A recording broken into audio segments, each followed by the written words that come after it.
여기 한 커플이 아무것도 없는 맨 바닥에 찰싹 누워 볼을 붙이고 있네요. 너무 행복한 표정입니다. 그리고 옆에서는 그런 그들을 바라보며 바닥에 엉덩이를 찰싹 붙이고 앉으라고 놔둔 소파에 앉지는 않고 등을 기댄 채 그들을 촬영하고 있는 다른 외국인 여성이 보이네요. 어떻게 된 일일까요? 안녕하세요. 한국을 경험한 전 세계인의 이야기를 나눠드리는 감동주 파수입니다. 오늘 사연은 독일에서 온 사연입니다. 제가 대신해서 읽어드리도록 하겠습니다. 안녕하세요. 저는 포르투갈에서 태어났지만 현재 독일인 남편과 독일에서 지내고 있는 아드리아나라고 합니다. 저는 다큐멘터리 제작자로 독일에 있는 한 방송사에서 일하고 있는데 건축 관련 프로그램을 제작하다가 남편을 만나게 돼 결혼까지 하게 됐습니다. 제가 이렇게 글을 작성하게 된 계기는 최근 한국에 다녀오면서 일어난 저희 집의 놀라운 변화에 대해서 이야기해드리기 위해서예요. 제 친언니는 다국적 기업에서 근무를 하고 있는데 1년 전에 한국으로 발령이 나서 한국에서 일하고 있습니다. 언니가 한국이란 나라가 너무 놀랍다며 기회가 되면 한 번쯤 놀러오라고 여러 번 제안을 했었는데 도무지 시간이 나지 않아서 언니를 방문한 적이 없었죠. 근데 우연히 남편이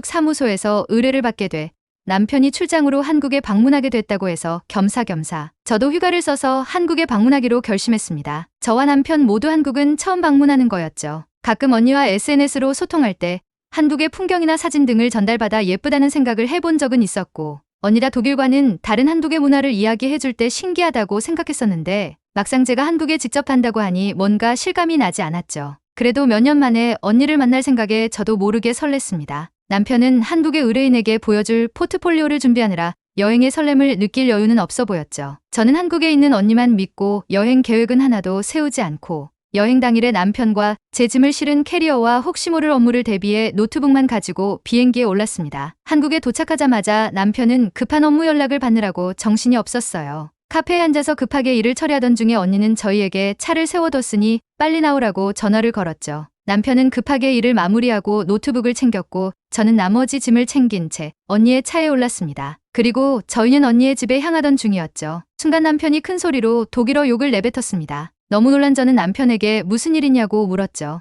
남편은 노트북에 꽂혀 있었던 USB가 없어졌다고 하는 게 아니겠어요? 저는 언니에게 지금 상황을 설명하고 다시 카페로 돌아가 봐야 할 것 같다고 이야기했어요. 그러자 언니는 잠깐만 있어보라며 혹시 카페에서 영수증 받은 거 가지고 있냐고 묻더군요. 저는 영수증을 모아두는 성격이라 주머니에 넣어뒀던 영수증을 꺼내 언니에게 내밀었습니다. 갓길에 차를 정차시키고는 어딘가로 전화를 걸기 시작했어요. 유창한 한국말로 누군가와 대화를 나누더니 제 남편에게 영어로 너무 걱정할 것 없다며 카페에서 바닥에 떨어져 있던 USB를 주워서 보관하고 있다고 하는 게 아니겠어요? 남편은 그제서야 편해진 표정으로 다행이라고 하더군요. 언니는 웃으며 다시 차를 돌려서 카페에 남편을 내려줬고 남편은 USB를 찾아왔죠. 남편은 독일이나 유럽이었으면 못 찾았을 거라며 정말 중요한 대회비가 들어있는 USB였는데 다행이라고 하더군요. 언니는 이게 한국이라며 한국은 정말 놀라운 나라라며 차를 다시 운전하기 시작했죠. 언니가 사는 곳은 여러 단지가 모여있는 아파트였습니다. 독일과 포르투갈의 아파트와는 너무 다른 모습이었죠. 차를 몰고 들어서자 카메라가 언니의 차량 번호를 인식하고는 내려와 있던 차단바가 올라갔죠. 언니는 외부인들은 경비실을 통해서 들어와야 한다며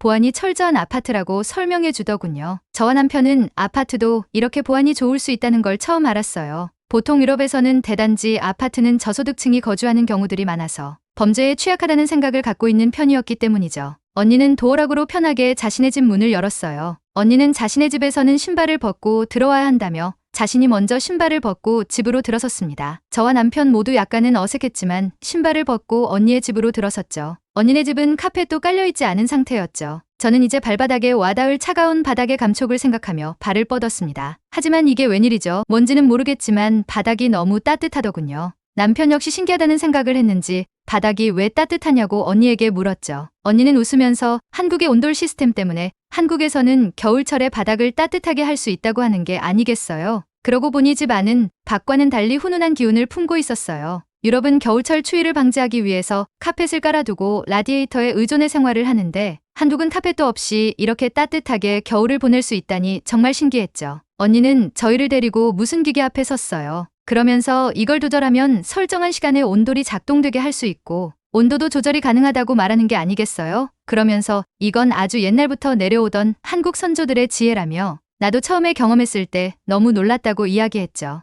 건축가인 남편은 언니가 설명하는 온돌에 정말 많은 영감을 받았는지 언니에게 이것저것 물어보기 시작하더군요. 그러자 언니는 점점 깊어지는 남편의 질문에 대답하기 어려웠는지 찾아보면 아마 외국에서 한국의 온돌 시스템에 대해 다큐멘터리나 뭐 그런 영상을 제작해 둔 게 있을 테니 한번 찾아보라고 하더군요. 언니의 그 말이 끝나자마자 남편은 노트북을 켜서 이것저것 검색해보기 시작했어요. 언니는 저에게 제 남편이 온돌을 검색할 동안 우리는 편의점에 잠깐 다녀오자고 하더군요. 저는 그러겠다고 하고 언니를 따라 나왔습니다. 차를 타고 나갈 줄 알았는데 언니는 편의점은 걸어서 5분 거리에 있다며 차 없이 다녀와도 충분하다고 하더군요. 언니는 한국은 웬만하면 15분 안에 모든 걸 살 수 있다며 배달앱 같은 것도 잘 돼 있어서 생활하는데 문제가 없다고 하더군요. 제가 사는 동네는 뭘 사러 마트에 가려면 최소 15분 이상은 차를 타고 나가야 하는데 15분 안에 거의 모든 걸 살 수 있다는 점이 놀라웠습니다. 그렇게 편의점에 방문해서는 너무 잘 갖춰진 편의점의 모습에 깜짝 놀랐어요. 저희 독일 집에서 15분 내에 있다는 상점은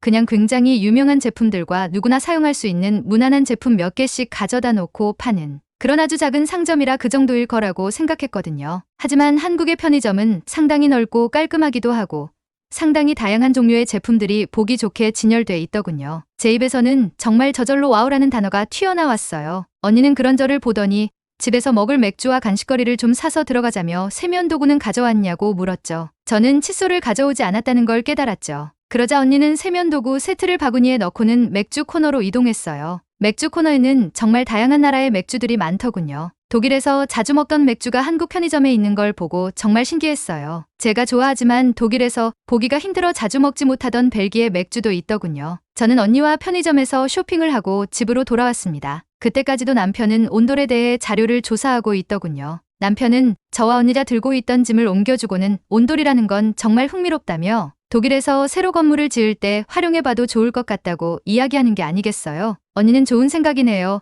하고 말하고는 편의점에서 사온 물건을 정리하고는 아이고 힘들다 하면서 방바닥에 털썩 앉아버리더군요. 놀라웠던 게 소파가 있는데도 불구하고 방바닥에 앉아 소파를 등받이로 쓰는 점이었어요. 저는 소파가 있는데 왜 소파에 앉지 않고 바닥에 앉느냐고 물었죠. 이상하게 한국 사람들은 소파가 있어도 바닥에 앉길래 왜 저러지 생각했었는데 자신도 어느덧 이게 습관이 된 것 같다며 바닥에 앉아서 소파에 등을 기대는 게 훨씬 편하다고 하더군요. 저에게도 이렇게 한번 앉아보라고 권하더군요. 저는 언니처럼 바닥에 엉덩이를 대고 앉아봤어요. 엉덩이가 따끈따끈하고 뭔가 노곤노곤해지더군요. 아마 오랜 비행 때문에 좀 지쳤기 때문인지도 모르겠습니다. 제 몸은 어느새 기울어 옆으로 바닥에 누워 있었죠. 바닥과 닿은 면에서 따끈따끈함이 느껴졌어요. 저는 혹시나 하는 마음에 볼을 바닥에 가져다 댔습니다. 볼에도 기분 좋은 따끈함이 느껴지더군요. 저는 남편에게 여보 여기 누우니까 너무 기분이 좋아 자기도 한번 누워봐라고 말했습니다. 남편은 그런 저를 보더니 자신도 제 옆으로 와서 바닥에 볼을 대보더니 따뜻하다며 이렇게 집이 따뜻하면 겨울에도 반팔을 입고 있어도 될 것 같다고 하더군요. 언니는 그런 저희를 보더니 핸폰을 꺼내 사진을 촬영하고 있었죠. 저희 부부는 온돌의 매력에 빠져서 그렇게 한동안은 누워 있었습니다. 다음날 남편은 미팅을 무사히 마치고 돌아왔죠. 언니는 저희 남편의 성공적인 미팅을 축하하자며 맛있는 걸 먹어야 한다며 저희를 이끌고 언니의 집 근처에 있는 식당으로 향했습니다. 한국식 BBQ 식당이라고 설명해 주더군요. 삼겹살이라는 걸 시켰죠. 삼겹살을 시키자 엄청난 사이드 메뉴들이 준비되더군요. 갈색의 양념장에 양념된 간장, 뭔지 모를 매운 양념이 묻어있는 야채들, 익숙하지 않은 모양의 채소들이었지만 언니의 설명을 듣고 구워진 삼겹살과 함께 먹어보니 너무 잘 어울리더군요. 저희 남편은 미간까지 찌푸리며 맛있게 먹었습니다. 제 남편은 밥을 먹을 때도 건물 내부를 살펴보더군요. 남편은 식당의 환기 시스템이 신기하다고 말했죠. 고기를 구우면 냄새나 연기가 많이 나게 되는데 불판 위에 하나씩 붙어있는 환기구가 연기를 빨아들이고 있다면서 정말 신기하고 똑똑한 방법인 것 같다고 이야기하더군요. 언니는 남편의 말을 듣더니 제부가 한국에서 정말 많은 영감을 받고 간다며 웃었습니다. 그리고는 저희에게 김치를 볶아 먹어야 한다며 고기를 먹을 때는 고기 기름에 김치를 살짝 튀기는 것처럼 볶아 먹으면 정말 맛있다며 볶은 김치를 저희 접시에 덜어줬어요. 세상에 정말 너무 맛있더군요. 매콤한 맛도 살짝 덜해져서 저희가 먹기엔 정말 최고더군요. 그 뒤로도 언니는 정말 다양한 곳을 저희에게 보여줬고 남편은 경복궁에 가서는 자기 폰에 메모리를 다 쓸 정도로 이곳저곳 사진을 찍으면서 연신 놀랍다는 말만 반복하더군요. 과거 한국의 건축 기술이 정말 훌륭했다면서요. 저희는 그렇게 한국에서의 환상적인 일주일을 보내고 독일으로 돌아왔습니다. 그리고 저희 남편은 저희 집을 개조하기 시작했죠. 어떻게냐고요? 침실과 거실의 바닥에 온돌을 깔기 시작했어요. 어디서 온돌 업체를 찾아왔는지 모르겠지만 방해 바닥에 깔려있던 카페트를 전부 제거하고 업체를 불러 온돌을 시공했죠. 온돌 업체의 사장님은 독일로 이민 온 한국인이셨어요. 저희가 한국에 가서 온돌을 경험하고 와서 집에도 설치하려고 한다고 하니 안 그래도 요새 유럽에서 온돌을 설치하겠다는 사람들의 연락이 빗발친다고 하시더군요. 독일뿐만 아니라 다양한 유럽연합의 국가에서 연락이 와서 자신의 집에 설치해 달라고 해서 다른 나라에 지사를 설립해야 하나 하는 행복한 고민을 하는 중이라고 하시더군요. 사장님은 온돌 설치를 다 마치시고는 저희가 설치한 온돌은 습식이기 때문에 물을 계속 공급하는 게 아니라 안에서 반복순환을 하기 때문에 누수 또는 물이 증발해서 부족할 때만 보듬을 통해서 자동 충전하는 시스템이라고 설명을 해주시더군요. 그리고 한국과는 달리 독일의 물은 석회 함량이 높기 때문에 꼭 온돌을 사용할 때는 정화된 물로 사용을 해야 한다며 그냥 석회수를 사용할 경우 온돌에 문제가 있을 수 있다고 온돌의 시스템과 주의사항을 친절하게 안내해 주셨습니다. 그렇게 저희는 저희 집에 따뜻한 한국의 온돌 시스템을 설치하게 되었습니다. 그 뒤로 문제 아닌 문제가 생겼죠. 뭐냐고요?